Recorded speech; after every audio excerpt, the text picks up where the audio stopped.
now the distinct pleasure and honor to invite His Excellency President Jacob Zuma, the President of the Republic of South Africa and the Chairperson of SACU, to give his statement. President Zuma.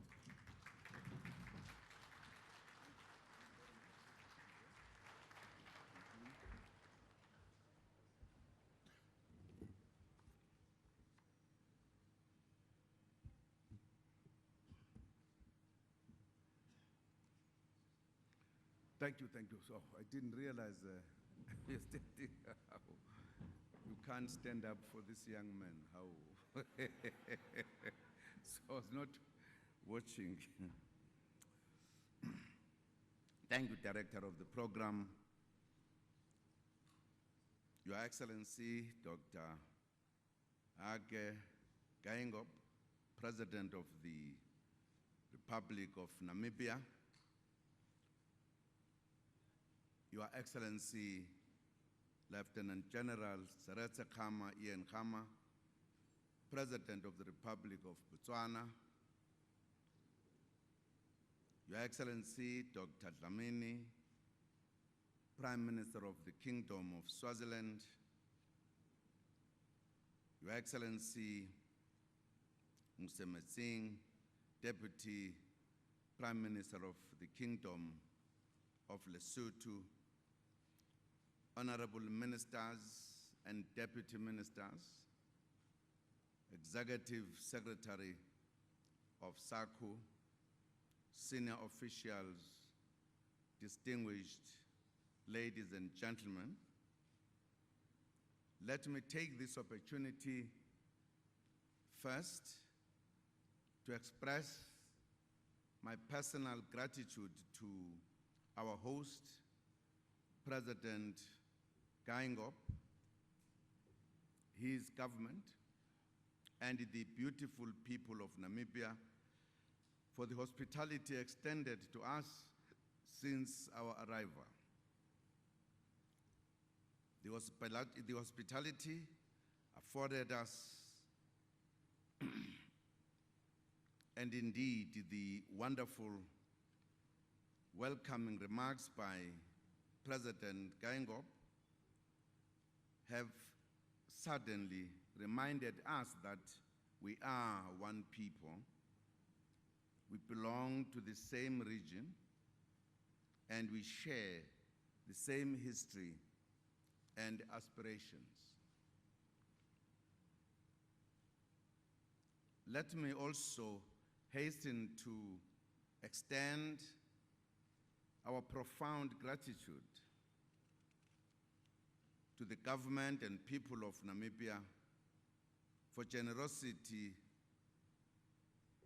donating the land on which our SACU headquarters are built.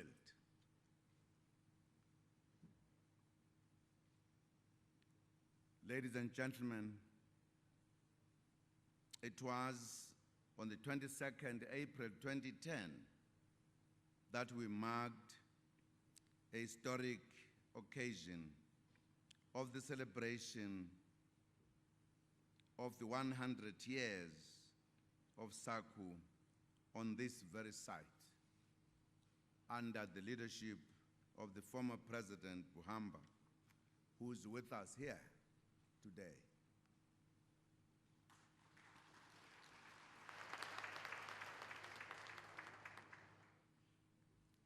Today, 5 years later, we meet again to mark yet another milestone, which is the conclusion of a project to build a SACU headquarters building. As we meet here today, we are fully conscious of the collective responsibility we bear towards Africa's founding fathers to promote continental and regional integration. I must add that the very decision by SACU member states to establish a headquarters. I think it speaks volumes with regard to our commitment to continue with SACU as an important instrument for us as neighbor countries. If we did not have that commitment, I don't think we would have thought of establishing a headquarters.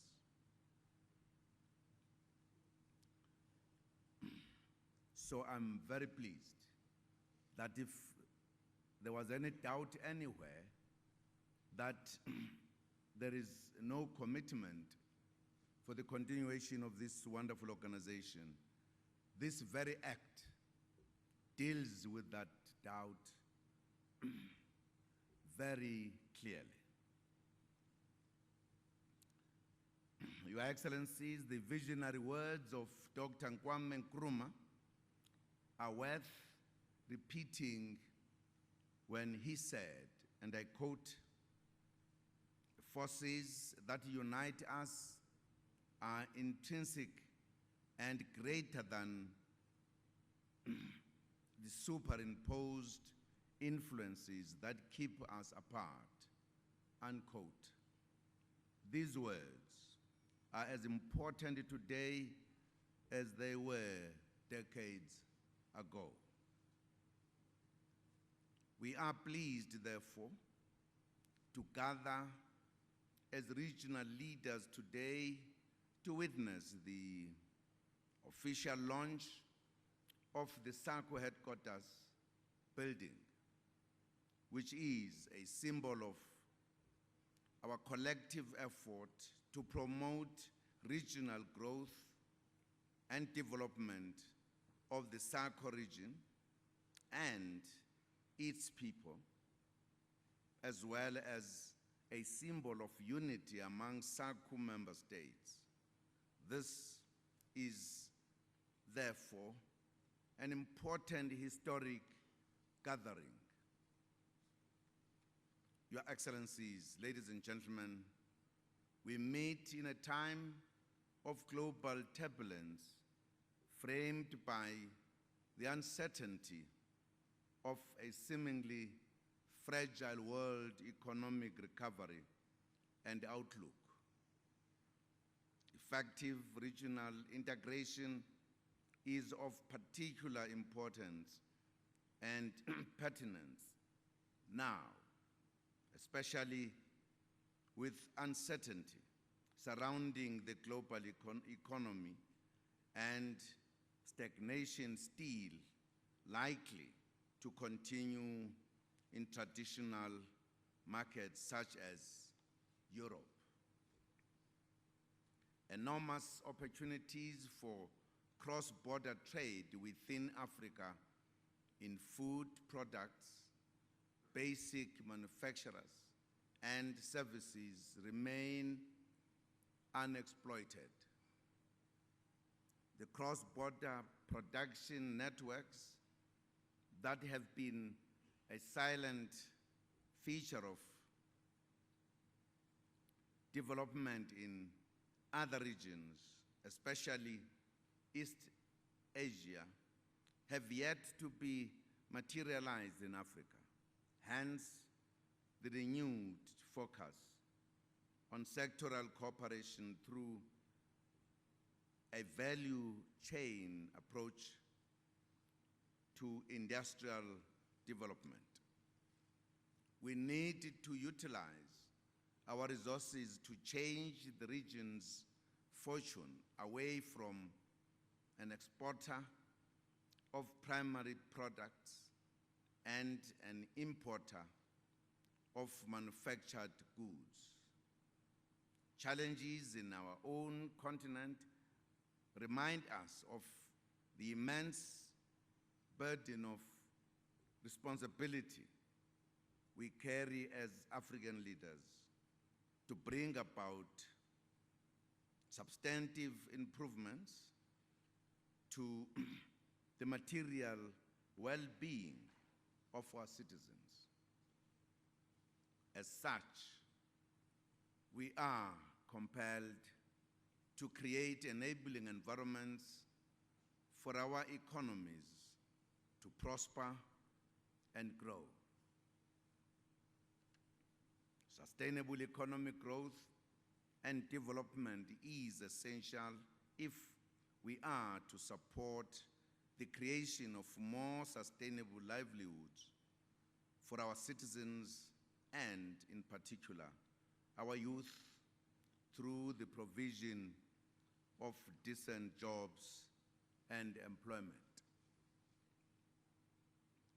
We therefore need to align developmental strategies and programs aimed at poverty alleviation, underdevelopment, food security, and the like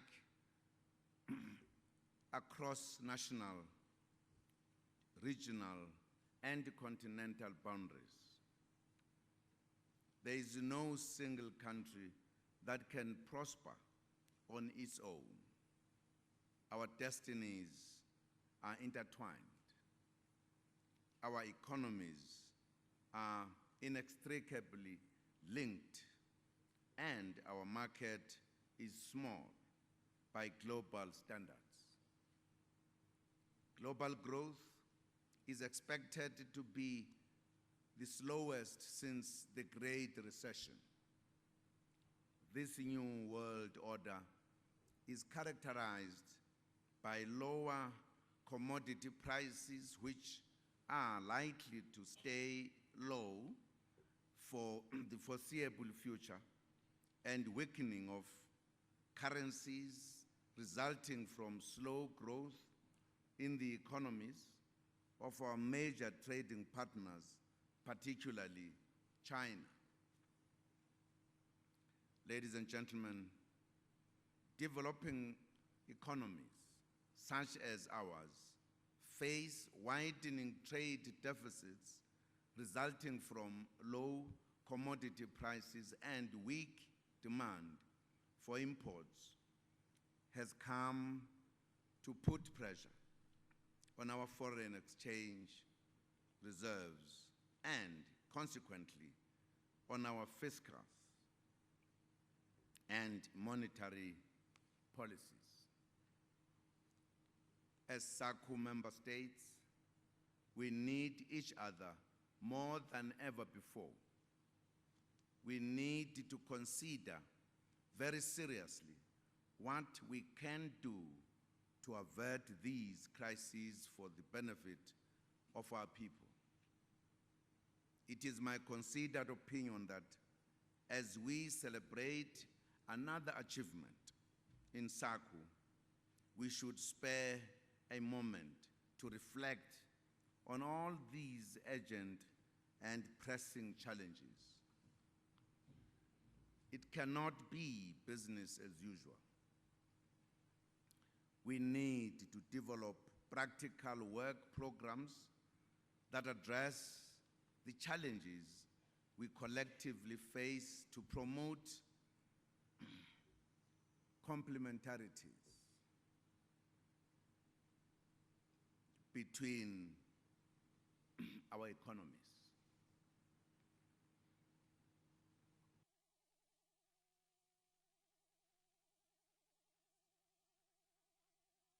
To consider a funding mechanism that will ensure speedy and effective implementation of agreed programs.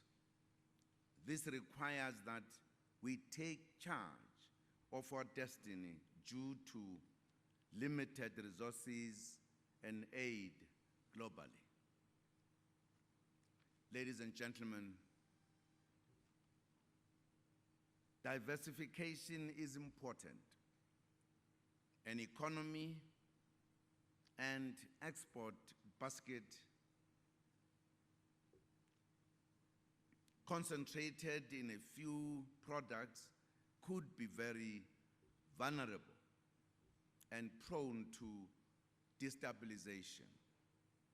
Sustainable and continued economic development becomes very unlikely, if not impossible, in such a destabilized economic environment. In addition, a strong and diversified manufacturing sector across the region will increase the impact of SACU as an integration tool for all of us. Competitive and diversified manufacturing will increase the trade potential among us. And I think, my colleagues, it is important to take into consideration that the changed world today needs us to think quicker so that we can take advantage of the developments that are taking place. If, for an example, we are talking about us coming up with projects that interlink the countries in a serious manner, we should know that time is going. We now have BRICS Bank that is going to be looking for projects. So we can't take too long to work on the projects that will indeed fulfill our dream that our SACU will become a powerful instrument of its members. Because we must be ready when the BRICS Bank is in full operation to present projects from SACU. It's absolutely critical. I want to underline this point because our ministers and officials should bear that in mind as we work. We don't have time on our side. We need to move faster. Ladies and gentlemen, as SACU heads of state and government, we have met several times, and on the 12th April 2013, we signed the amendments to the SACU Agreement of 2002, institutionalizing the SACU Summit. We have noted that the SACU Council of Ministers had streamlined the 5-point priority list to underpin the SACU work program on regional industrial development as an overarching objective of the SACU. The work program included 8 priority sectors with potential for cross-border collaboration. 1, textile, clothing, and apparel. 2, agro-processing. 3, mineral beneficiation and processing, including mining and quarrying. 4, leather and leather products. 5, automotive, including automotive components. 6, energy, including renewable, alternative energy. 7, arts and culture. And 8, support services, information and communication technology, ICT, financial skills development, infrastructure, transport and logistics, and engineering. I think these are powerful things that we have identified. What we need is a focused, clear unpacking, crystallizing specifics of what we need to do to grow these.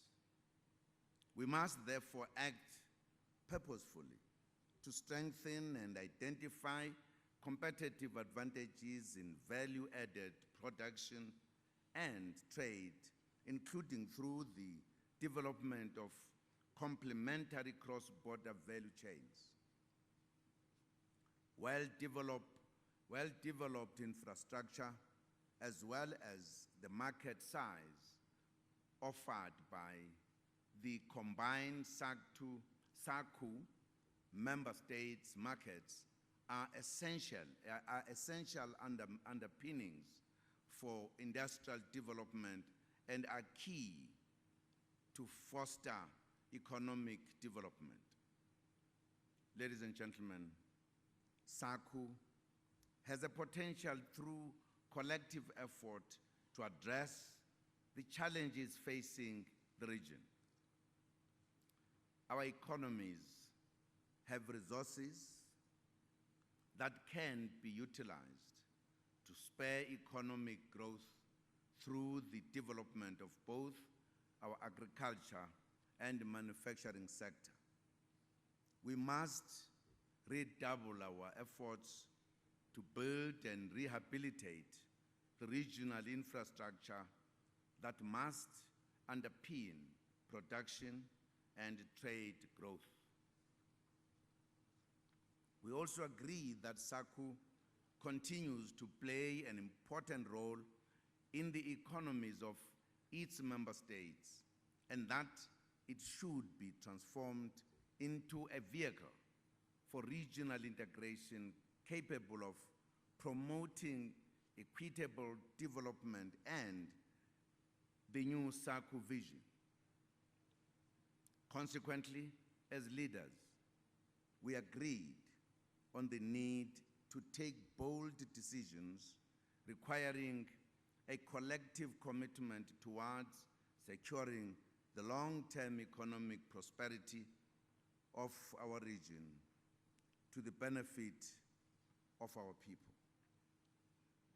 Ladies and gentlemen, as we inaugurate this eco-friendly and state-of-the-art building, we should move beyond strategies towards programs that meet our strategic objectives. Our people expect a lot from us. They expect us to create employment opportunities. They expect us to deliver social services. With our collective effort, we can deliver these, and we need to commit ourselves to doing exactly that. We are not to fail. We must succeed. I thank you, Director of the program.